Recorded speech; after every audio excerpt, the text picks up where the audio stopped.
Right. So my presentation today is about the impact of emotional intelligence in leadership on human immunity. Now, this is a very interesting topic and very controversial because my interest at the moment is the impact of emotional intelligence on the workforce and how that actually influence the immunity of people working out there. So, for instance, if you go and look, what is a toxic work environment and how does that actually impact our biological beings? So, let's see. Right. So, John C. Maxwell, who's the number one leadership coach in the world, will say that people will buy into a leader before they buy into a vision. In other words, a leader or the person that they are working under has a direct effect on them. Now, the World Health Organization has a healthy workplace model, um, which right in the middle of this will place ethics and values of the workplace, and that is also of the leader in the workplace. Now, two of those which I would like to point out for this presentation is your physical work environment. Obviously, if we look at where the people is working and what the physical conditions is, and if it's a healthy physical condition, obviously that's going to impact your way of working, but also your psychosocial work environment. And this is where your emotional intelligence will be coming in. So leadership is not strategic, it's actually biological and it affects everybody around you. Now, workplace climate directly affects the immunity of the people at work. Let's go back to stress and immune suppression. So, first of all, if you look at the chronic workplace stress that we've got, you will get the sympathetic activation of the sympathetic nervous system. Now, this is all physical changes that we can test in the body and see what happens. If we look a little bit deeper and you look at when the sympathetic nervous system is stimulated as a natural response to a threat, which can be either emotional or it can be physical, you will find your elevated cortisol that suppress your immune function. Now, this will then the elevated cortisol will then go to lowering your NK cells, but it will heighten inflammation. Now, as Dr. Kevin said, inflammation is the core of illness that we need to look at. So if you've got a heightened in inflammation and a lower in your lymphocyte activities, then we look at the immune response that you're going to have in the body. Now, let's see. What is stress? Oh, I'm sorry. Let me just go back. What is stress? A very short summary, and this comes from the book of The Hidden Link Between Adrenaline and Stress of Dr. Archibald D. Hart, who is a psychologist and a psychiatrist. And this book was published in 1986 already. And he will say, in summary, your stress is anything that will annoy you, threaten you, prod you, excite you, scare you, worries you, hurries you, angers you, frustrates you, challenges you, criticize you, and last of all, reduce your self-esteem. Now, you can imagine if you have a leader at work who annoys you or threatens you or scares you, who angers you, who frustrates you, it's already a lot of stress that you have in the workplace just by one person. On the other hand, even happiness can also cause stress. So you get two types of stress. You get eustress and you get eustress. Now, anything pleasant or unpleasant that arouses your adrenal system and mobilize your body for fight or flight will then does not let up and allow time for recovery can predispose you to stress disease. Your body simply adapts to a living of constant state of emergency, and you feel no discomfort until the damaging results occur. Now, what this actually tells me is that when your alarm clock in the morning, which is going to annoy you because you need to wake up before you actually are waking up, before your circadian rhythm is ready to wake you up, is already an annoyance to you. So you start your morning with stress. Traffic will also be a stressor before you even get to work. So where you live, how you live, if you live with air conditioning, which is looked after, not looked after, healthy, non-healthy, HEPA filters, non-HEPA filters, whatever that is, you don't even see that, will already put stress on the body. Why does this matter? Now, if we look at what our bodies does under chronic stress, we go into different zones of trauma responses. So chronic stress is more than just an inconvenience. It's a biological change in the body. First of all, our body gets right to fight, to face any perceived threat that is aggressively. So in order to do that, our body has got physical changes that it undergoes from the cellular level right up. The other thing is, if we get scared, we might freeze, and we have an inability to move or act against the threat. You can also, under high stress, you can flop, which means you collapse and you become unresponsive, or you can faint, which means your body says, I cannot deal with this. I'm going to just zone out for a change. The flight response means you run away, and that will be your cheetah mode, which means you will be running faster and further than you actually anticipated. You just want to run because your body just gets nutrients and boosting and oxygen so that you can actually get away from the trauma or everything that is that you face at that point. Lastly, you get to fawn. And that is to please someone, to avoid conflict, which means you will please someone else, but it will be uncomfortable for yourself. Now, if we look at the toxic work culture, and this can be in any cultures that we get right all over the world, a toxic work culture damages the immune system because your body will be in a constant fight or flight response. Emotionally intelligent leadership can protect the health because it takes the body out of that fight or flight response into a resting period so that you can actually grow even if you are uncomfortable, because you are supported by the leader. So leadership is a measurable biological intervention if it's done right. If it's done wrong, it's also measurable by the response, the immune response to the team that you're working with. Now, for interest sake, this has triggered me to just quickly go and have a look because I'm very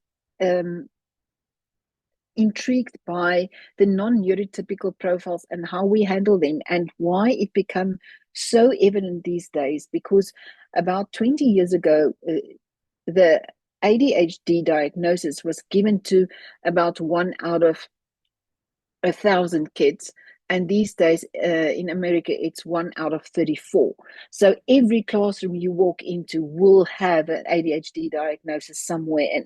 And why is that? Even if we look at our autism spectrum, your Asperger's spectrum and everything, let's take the non-neurotypical profiles that you get, and then we get your fight or flight responses or your stress responses that you get. And you will see over here all the responses that you get. And what I asked AI is to take the profiles of non-neurotypicals and the response that you get. And you can actually put every single profile of non-neurotypical into the fight or flight responses that you get into the body, which means it is just an enhanced response that you get all the time.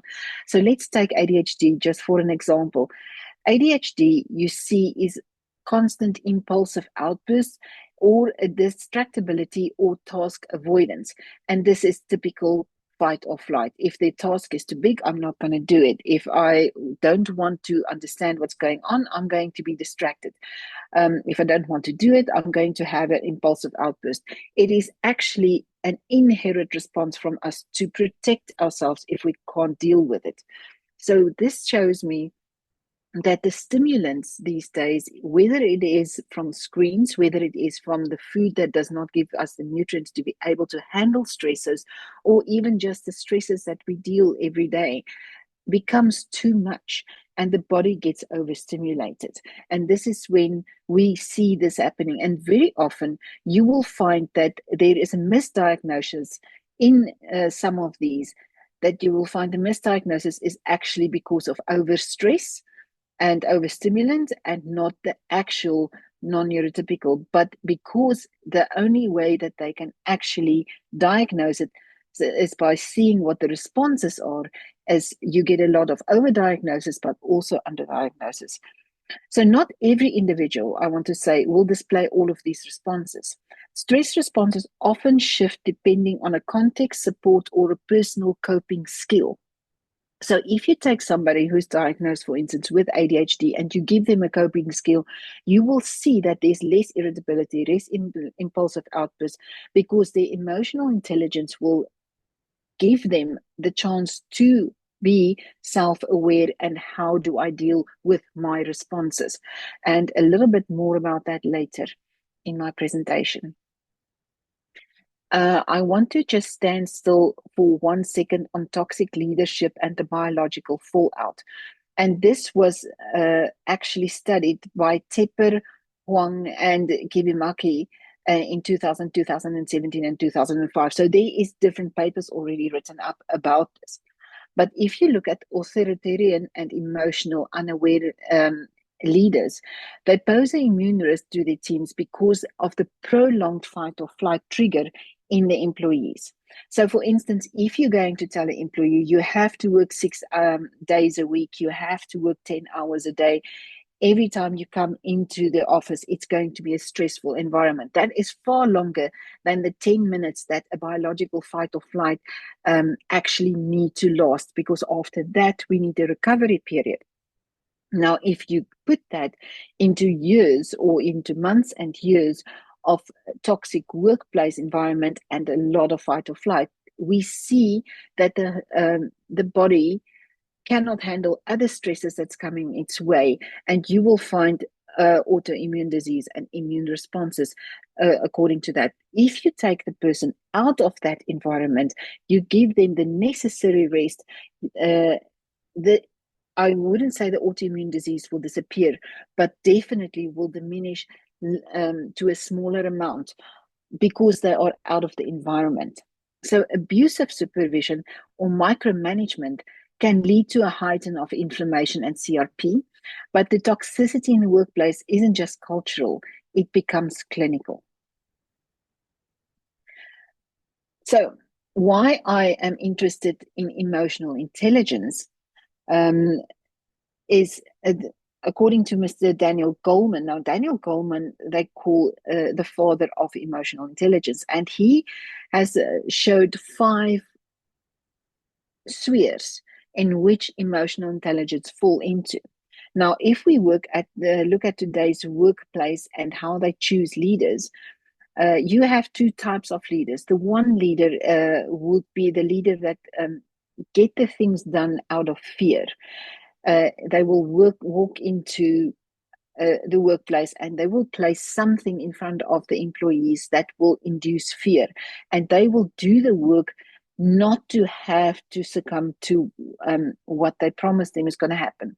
On the other hand, you will get your emotional intelligence leader who will read the room. Basically, they will have a good sense of self-awareness as well as self-regulation. So there will be no screaming, there will be no pressing of matters.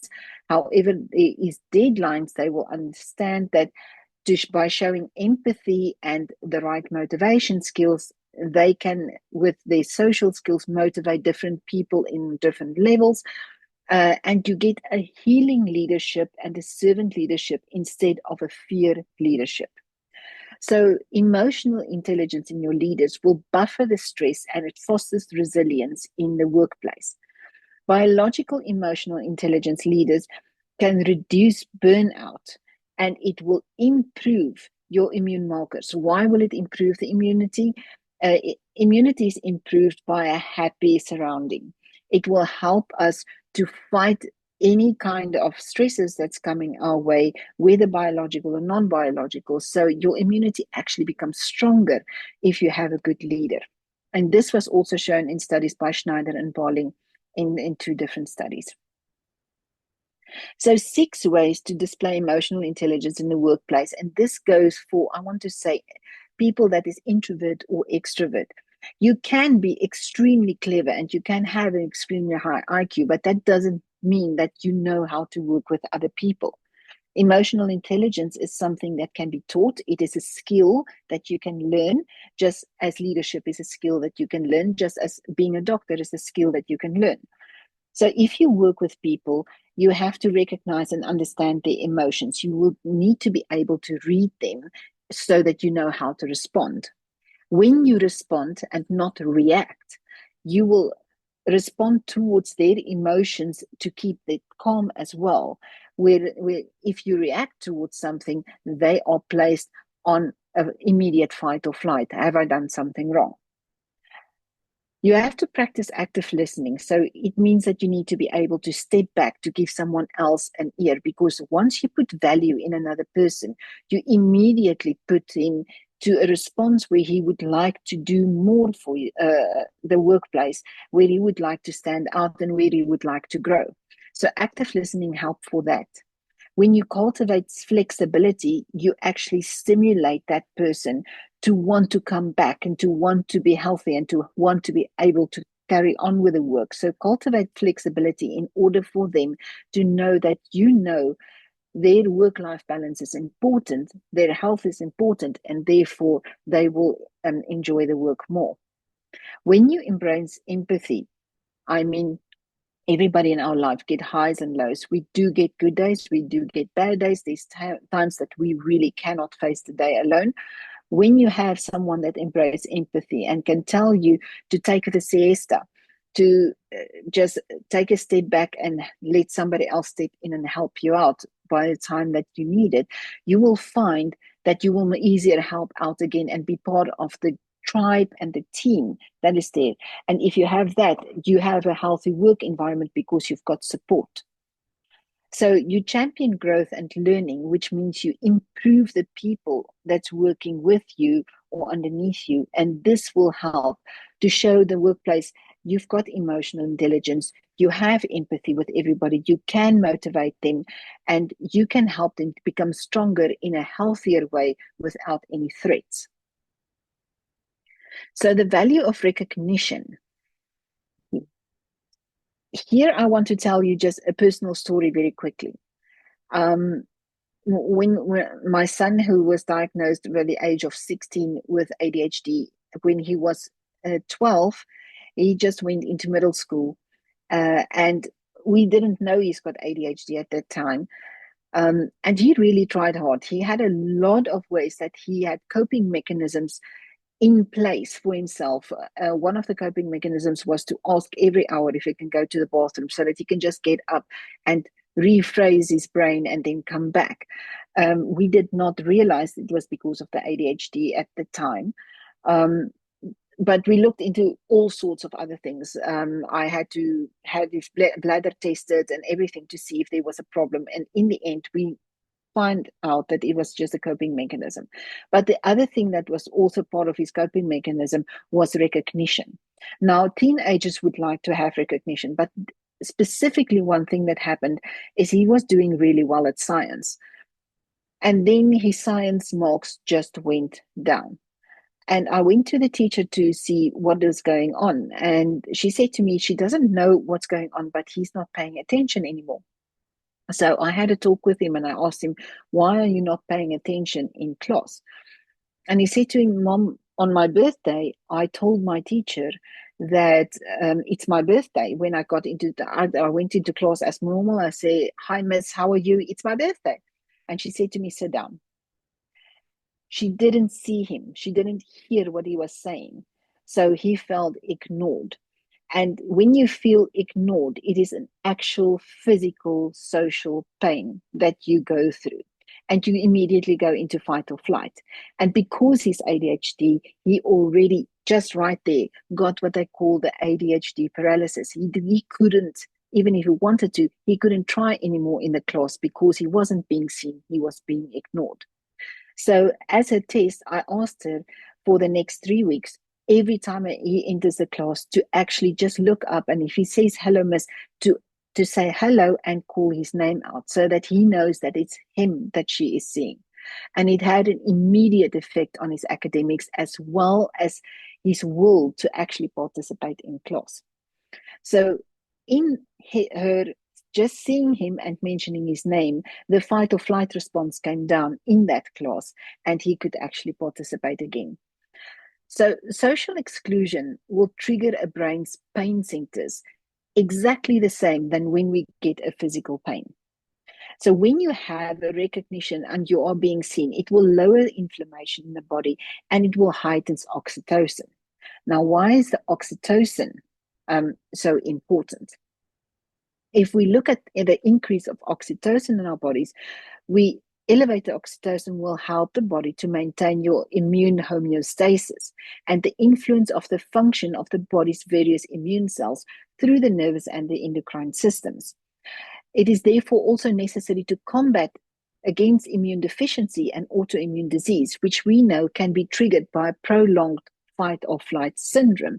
And this can be triggered by anything from the day your alarm clock goes off right through to any interaction you can have with people during the day, as well as with obviously viruses and bacteria. Elevated oxytocin also has an anti-inflammatory effect on the body because it suppresses the production of your pro-inflammatory cytokines, which Dr. Kevin has explained to us. So if we look at the practical strategies for leaders in the workplace, we should actually train leaders from a medical point of view to be a leader, to assess workplace climate, to train them in emotional intelligence on how to work with the people that's working underneath them in the workplace. Make well-being a KPI, not just money, but let not just a person feel like a number who needs to bring numbers in, but to make them feel like a person. Because if they feel important and they feel that they are not under that much fight or flight, the money KPI is actually going to come by itself. Personalized recognition, calling somebody by name is very important because that's the name that you've known since birth, and that is going to make you feel special. So calling them and personalize their recognition by a daily basis or a weekly basis is very important to motivate them. Then you model a presence and calm as a leader. And this is the first 2 points that you get in emotional intelligence, is you need to have a self-awareness. What do I do under certain circumstances? How do I react under circumstances? You have to do the self-reflection and see how you can better that. Now, the saying goes that people don't leave jobs, they leave bad leaders. A bad leader is someone who makes a toxic workplace where you actually feel ill when you go in.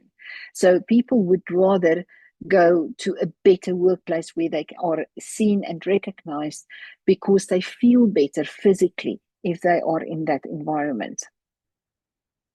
Now, coming back to what we've done with alternative medicine, and this is also where my question laid earlier today about which essence or which essential oils you can use in the workplace to help with that. And you look at the human energy field, where your divine body, your spiritual body, your casual body, mental body, emotional body, etheric body, and your physical auric body is all outside of your physical body. All of that energy field is impacted by a toxic workplace or by a healthy workplace.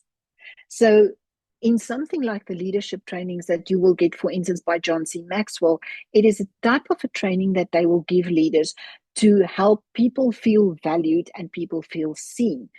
And when you do that recognition, the human energy field that you get is extremely positive, and it will strengthen your energy fields, which will heighten your immune system.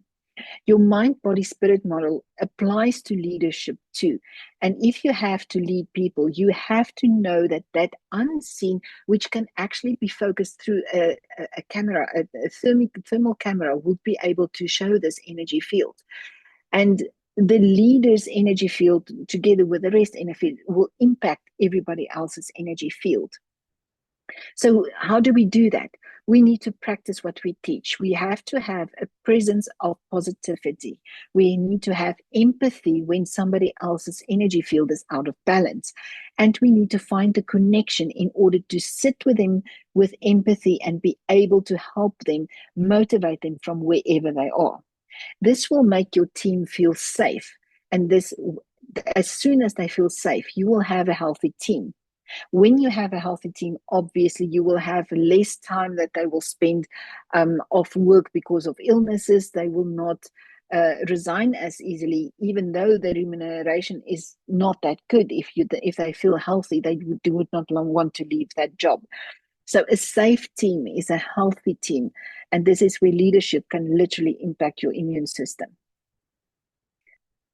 So my closing reflections that I would like to give is your immune system responds to an environment and to your leadership.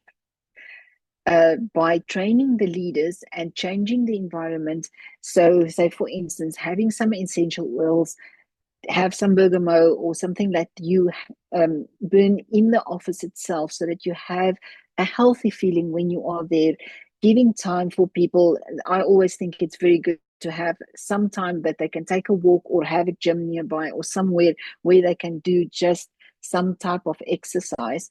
If you're really a fantastic leader, you would put an infrared sauna in there, but very little people will do that. But eliminate your toxic climates.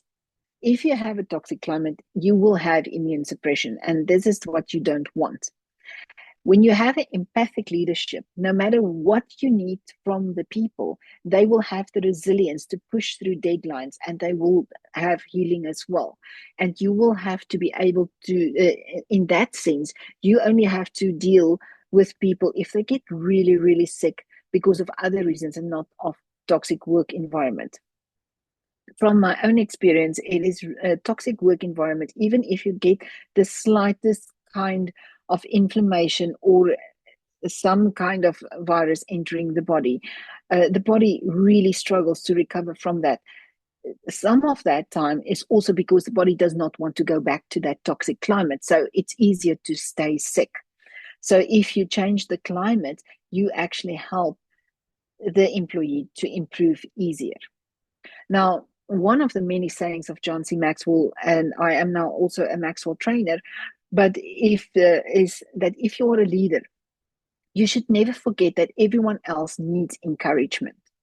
And everyone who receives it, young or old, successful or less than successful, unknown or famous, will be changed by your encouragement.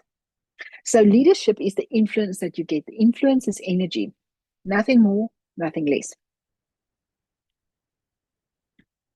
So in the end, key references, which I got this from, is mentioned over here. I'm sorry. Also, from the adrenaline, the hidden link between adrenaline and stress from Dr. Archibald D. Hart. But most of all, I got this whole talk from personal experiences where a toxic work environment literally led to heart attacks of loved ones. And I would say that if we can change that around, we can help everybody around us that's working with us and that we are working with. I thank you very much.